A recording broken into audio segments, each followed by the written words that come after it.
두 번째로 루닛스코프에 대해서 설명을 하도록 하겠습니다. 루닛스코프를 신약 개발의 게임 체인저라고 표현을 하고 있는데, 항암제의 시장이 매우 큰 데에 비해서 그 반응률이 25% 정도로 매우 낮은 상황입니다. 이에 대해 루닛스코프를 사용할 경우 50% 더 많은 환자를 면역 항암제로 치료가 가능할 것이므로, 직접 항암제를 만들지 않고서도 대형 제약사들과의 협업이 원활히 이루어질 것이라 이야기하고 있습니다. 또한 액체 생검 글로벌 1위 회사인 가던트 헬스케어로부터 회사의 설립 이후 첫 번째로 투자를 받은 회사입니다. 기존의 항암제는 한 가지의 약으로 모든 환자에게 투여하는 방식이었다면, 면역 항암제에 들어오면서 바이오 마커로 분류한 이후 그에 대해 맞춤 치료를 하고 있는 상황입니다. 그에 따라 생존 기간이 3개월에서 평균 18개월로 매우 크게 늘어났고, 이전의 방식으로 미리 환자를 분류하지 않고 모든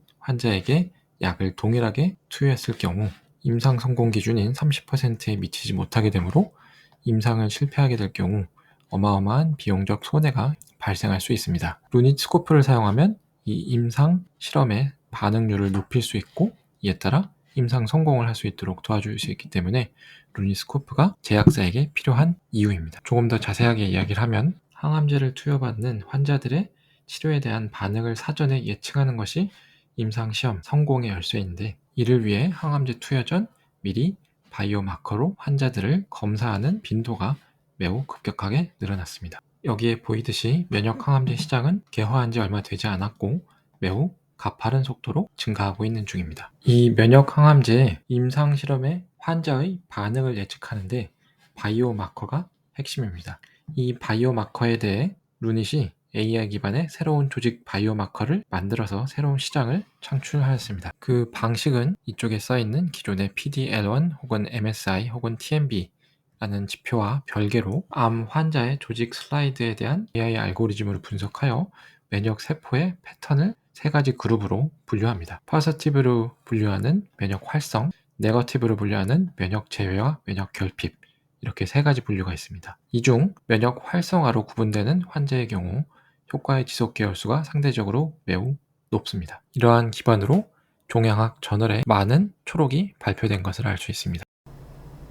기존 바이오마커와 어떠한 차이가 있는지를 나타내주는 그래프입니다. 폐암에 대한 면역 항암제의 치료의 예측의 정확도 AUROC를 보게 되면 PD-L1의 마커로 구분했을 경우에 55%에 대비하여 루닛스코프 IO를 통해 면역 활성화 정도를 구분하였을 경우 76%로 55% 대비 1.5배의 면역 항암제의 치료를 정확히 예측할 수 있습니다. 그래프의 양축은 민감도와 정확도로 분류가 되어 있는데, 양성의 환자를 정확히 양성으로 구분하거나 음성의 환자를 정확히 음성의 환자로 구분하는 양쪽 지표를 그래프로 나타낸 것입니다. 기존의 PD-L1의 바이오마커로 구분하였을 경우 전체 환자 중에 42%만 면역항암제 처방이 가능했지만, PD-L1과 루닛스코프의 두 가지 바이오마커로 환자를 구별했을 경우 62%의 환자들이 면역항암제를 처방받을 수 있게 됩니다. 기존 제약사의 입장에서도 환자를 빼앗기는 것이 아니라 본인들의 면역항암제를 더 많이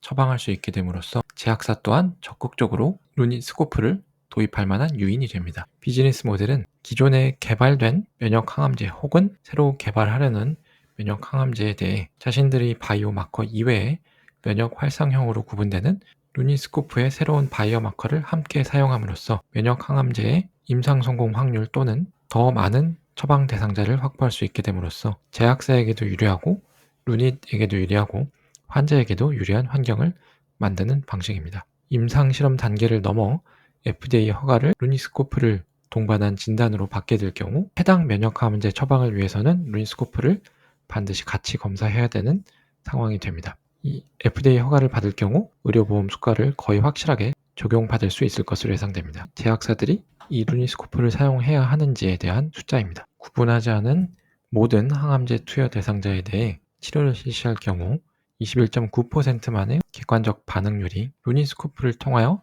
면역 활성화된 포지티브 그룹과 네거티브 그룹으로 분류하여 포지티브 그룹에게만 면역 항암제를 투여했을 경우 해당 8명 중 62.5%가 반응을 하게 되고, 면역 항암제가 효과가 없을 것으로 분류된 환자분에서는 8.3%만 반응하는 것을 보면 루닛스코프의 면역 항암제 예측도가 매우 높다는 것을 알 수 있습니다. 또 면역 항암제 단독 치료가 아닌 또 다른 항암 치료와 병행할 경우 31명의 환자에 대해서 기존에는 12.9%의 객관적 반응률이 있었으나 면역 활성화군으로 구분한 인원에 대해서는 25%의 확률로 객관적 반응률이 나왔고 네거티브 그룹에 대해서는 아무도 반응하지 않은 것을 볼 수 있습니다. 반응 예측 민감도가 100% 정확했다는 것을 알 수 있고요.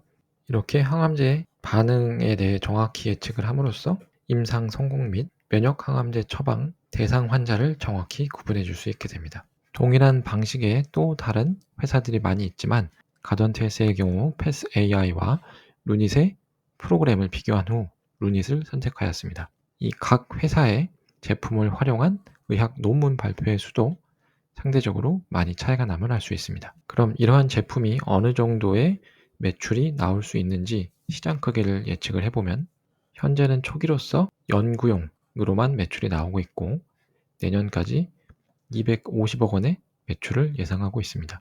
여기까지는 연구용 매출이지만 FDA 동반 진단 허가를 받을 경우 면역 항암제 처방 대상자의 환자 수가 매우 가파르게 늘어날 것이므로 매출이 매우 가파르게 늘어날 수 있을 것을 예상할 수 있습니다.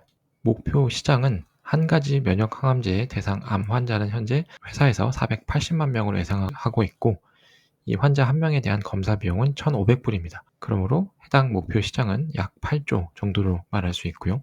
루닛에서는 세 가지의 제품을 상용화를 목표로 하고 있기 때문에 매출 목표는 약 25, 6조 정도로 예상을 해볼 수 있습니다. 이것은 전체 대상 시장이므로 점유율을 곱하여 매출을 예상을 해야 할 것입니다.